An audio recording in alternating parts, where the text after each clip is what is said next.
Bonsoir à toutes, bonsoir à tous, bienvenue sur 8 Mont-Blanc, il est 18h et tout de suite voici les titres qui font l'actualité de ce mardi 4 mars 2025. La colère des commerçants annéciens est grandissante. Dans une lettre ouverte, ils dénoncent auprès de la mairie l'augmentation des incivilités et de l'insécurité dans le centre-ville, nous le verrons. Sur une note plus légère, nous irons à la rencontre de Grace Boucheron. Cette couturière amatrice est à la tête d'affiche du carnaval vénitien d'Annecy. Son portrait est à découvrir en fin de journal.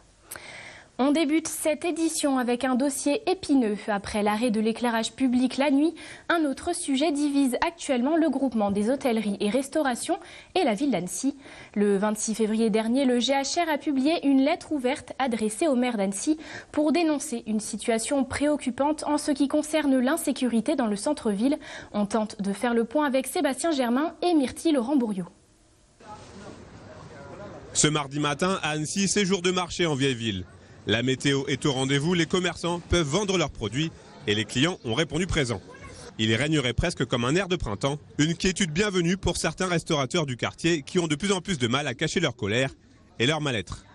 Selon le GHR Annecy et environ le groupement des hôtelleries et restaurations, le centre-ville d'Annecy est en perte de sérénité et il s'en est ému dans une lettre ouverte datée du 26 février et adressée à François Astorg, le maire de la commune, en dénonçant une situation préoccupante qui affecte le secteur. L'idée, c'est de collaborer. L'idée, c'est absolument pas de s'affronter. L'idée, c'est d'avancer ensemble. Mais on est aussi capable de poser sur la table les sujets sur lesquels il nous semble qu'il faut réagir. Il faut réagir. Parmi les établissements signataires de cette lettre ouverte, on note la présence de plusieurs institutions annéciennes, avec à leur tête des dirigeants qui semblent toujours plus désabusés. Il y a eu une dérive des personnes en errance sur la place publique. Avant, on avait des SDF qui étaient fortement alcoolisés, mais on connaissait leurs prénoms. C'était le vivre ensemble, donc il y avait zéro souci. Maintenant, on a affaire à des junkies, des personnes qui sont complètement droguées, qui n'hésitent plus à se piquer en pleine rue, en pleine journée. Avant, c'était la mendicité, maintenant, c'est carrément du racket. Là, c'est un ras-le-bol. Là, c'est la goutte d'eau qui fait déborder le vase. De jour en jour, de nuit en nuit, des incivilités autour de mon magasin. Alors il y a des SDF qui dorment autour du magasin. Bon, c'est triste, mais à côté de ça, pour ma clientèle, toute la journée ils restent.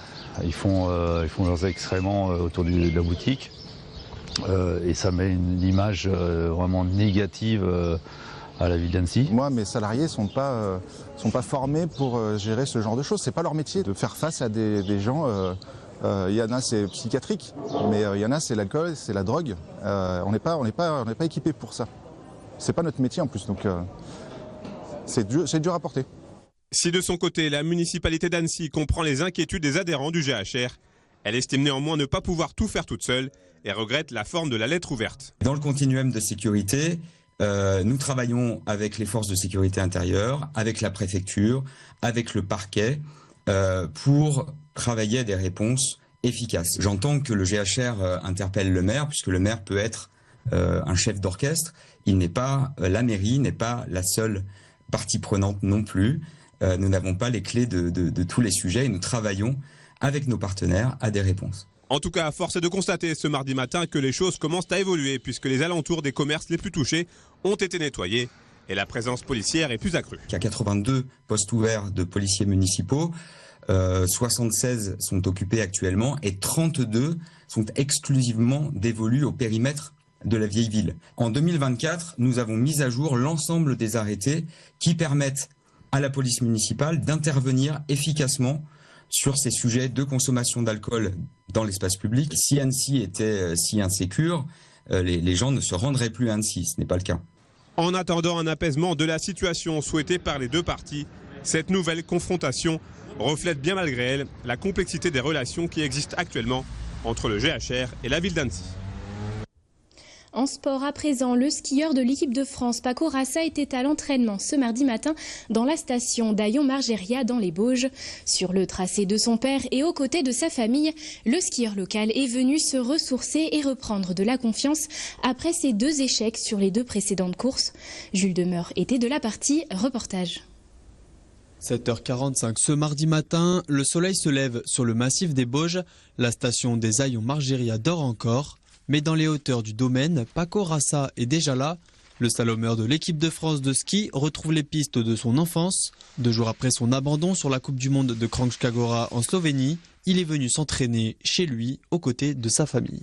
L'objectif c'était vraiment de revenir à la maison pour entre 2 compétitions pour se faire du bien à la tête. Voilà, les 2 dernières compétitions ne sont pas passées comme je voulais. Donc pour éviter de tomber un peu dans cette routine de l'entraînement et tout, c'est revenir à la maison, skier en famille, sur mon domaine, sur la piste où je me suis entraîné tout petit. J'aime bien le faire quand je peux dans la saison. Et du coup là c'était la bonne occasion aujourd'hui et on a une belle journée ensoleillée, c'est cool. 1 an après avoir marqué ses premiers points en Coupe du Monde, Paco Rassa a réalisé cette saison son meilleur classement. Il s'est hissé à la 9e place du slalom de Wengen en Suisse en janvier dernier. Une étape importante dans la carrière du skieur local. Et pour préparer la suite de la saison, il a pu profiter ce matin de la présence de son père. Si ce dernier ne l'entraîne plus, il a tout de même pour l'occasion tracé le slalom, lui qui suit avec attention la saison de son fils. La partie là juste au-dessus de la triple, la banane, et puis sortie là au niveau du mur, je trouve que entre même le passage d'avant, les 2 là, ça s'enroule bien, c'est bien fait quoi. Pour l'instant, Paco fait quand même une très bonne saison, c'est monté crescendo. Il est certain que voilà, on est toujours compétiteur et on veut toujours plus, mais la saison reste très très bonne. Voilà, maintenant il y a encore une échéance pour pouvoir rester dans les points pour participer au final aux US. Voilà, bon, il y a un petit bémol avec les mondiaux où il avait des projets mieux que ça, mais bon voilà, c'est le ski fait que voilà, on enfourche, le slalom ça a toujours ses petits points noirs. Le skieur de 26 ans retrouvera le reste de l'équipe de France ce week-end à la Clusaz. Un dernier entraînement avant de s'envoler pour l'avant-dernier slalom de la saison, le 16 mars en Norvège. L'occasion pour Paco Rassa, fierté des jeunes du ski club des Ayons Margeria, de continuer son ascension sur le circuit de la Coupe du Monde. La Pyramenta, course de ski alpinisme renommée dans le monde entier, débute dans moins de 10 jours dans le massif du Beaufortin. Une 39e édition à laquelle participera un duo inédit. Le chef cuisinier Jean Sulpice a annoncé ce lundi sa participation aux côtés de l'alpiniste Charles Dubouloz. Une idée qui a fleuri en décembre dernier et concrétisée il y a seulement 10 jours. Les 2 amis installés à Talloires au bord du lac d'Annecy participeront donc à leur première course en commun. Ils comptent tous 2 s'appuyer sur l'excellence dont ils font preuve dans leur milieu respectif, derrière les fourneaux pour l'un et en montagne pour l'autre. Je vous propose de les écouter, ils répondent aux questions de Jules Demeur. De pouvoir le faire en équipe avec Charles, pour moi, c'est une véritable expérience de la vie. C'est osé, parce que voilà, c'est un univers qui, pour lui, sera beaucoup plus à l'aise que le mien. Mais c'est ça aussi qui est bon dans la vie. Dans la vie, il faut oser, il faut s'aventurer pour aller progresser et prendre du plaisir. Et c'est ça qui me passionne, quoi. C'est de créer aussi de l'inattendu. Créer l'inattendu parce que c'est pas commun de pouvoir mettre un alpiniste avec un cuisinier et on va essayer de faire un joli binôme et on va vouloir faire en sorte de faire une belle course. Sur le papier ça paraît assez improbable, mais finalement on est tous les 2 passionnés par le sport en général, on va dire, et plus particulièrement les sports d'endurance, donc c'est assez naturellement qu'on s'est retrouvés là autour. On trouvait l'association quand même tous les 2 assez sympa, et puis c'est ce que j'ai dit tout à l'heure, c'est qu'il y a la notion de performance dans chaque domaine qui est hyper éloigné, la montagne et la cuisine, c'est finalement très éloigné, mais finalement la performance elle se rassemble, elle peut se rassembler autour on va dire d'un objectif commun qui est là la Pyramenta, et je trouvais que on trouvait avec Jean que c'était en tout cas une très belle histoire.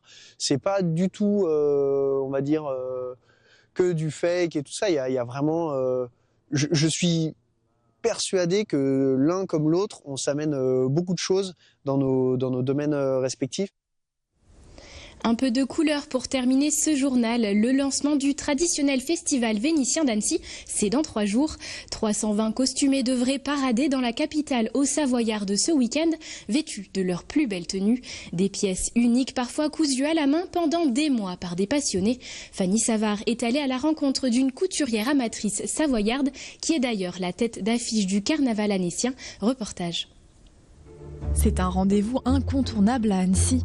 Depuis 28 ans, masques et costumes d'une autre époque investissent, le temps d'un week-end, les jardins de l'Europe. Et cette année, l'affiche du carnaval vénitien, c'est elle, Grâce Boucheron. J'aimais bien le drapé que ça faisait derrière, vous voyez, simplement tous les... Voilà, et du coup j'ai fait une cape avec, vous voyez. Passionnée de costumes, cela fait une vingtaine d'années qu'elle coud elle-même ses tenues de carnaval.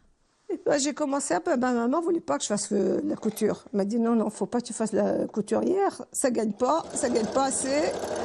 Et tu vas faire du secrétariat. C'est elle qui a choisi pour moi en fait. Hein. Maintenant, si j'avais le choix, j'aurais été styliste, j'aurais été costumière. C'est mon rêve, dans une autre vie peut-être. Et avec le temps, sa maison s'est transformée en véritable mercerie.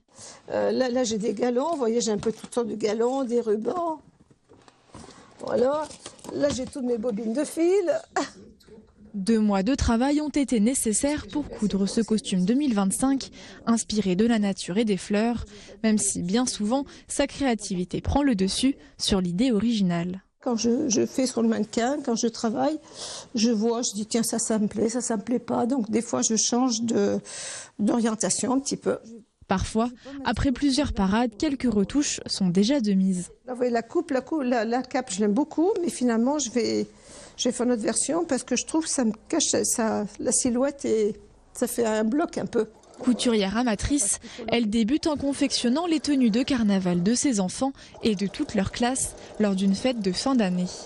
Plus tard, elle intègre un théâtre où elle réalise bénévolement les tenues de scène de plusieurs pièces pendant 5 ans. C'est là qu'elle découvre l'existence du carnaval de Venise. L'amie qu'elle a au carnaval de Venise, je dis je vais venir avec toi. Ça s'est fait du jour au lendemain pratiquement. Elle avait pris son billet, on a téléphoné, on a pu avoir 2 places et on est parti 2 jours après. Et quand j'ai vu à Venise ce qu'ils faisaient, comment ça se passait, j'ai dit bon finalement vu ce que je fais, je peux me faire un costume. Et l'année d'après j'ai été costumée. Une première virée de l'autre côté des Alpes en 1998, devenue depuis une date inévitable. Faire des costumes pour le carnaval, je peux pas m'en passer. J'ai plus de plaisir à faire les costumes qu'à les porter, je vous dirais. Si celle qui se fait appeler la Vénitienne a encore des étoiles plein les yeux depuis son retour d'Italie il y a à peine quelques heures, elle ne perd pas de vue ses prochains carnavals. Elle paradera aux côtés de plusieurs centaines d'autres masques ce week-end à Annecy, mais prévoit aussi de déambuler dans les rues de Chana et d'Ivoire dans les mois à venir. Voilà ce qui clôture ce journal. Merci de suivre l'information locale sur 8 Mont-Blanc. De suite, le bulletin météo préparé et présenté par Thierry Paulme. Je vous retrouve demain, mercredi à la même heure pour un nouveau tour d'actualité. D'ici là, passez une excellente soirée. À bientôt.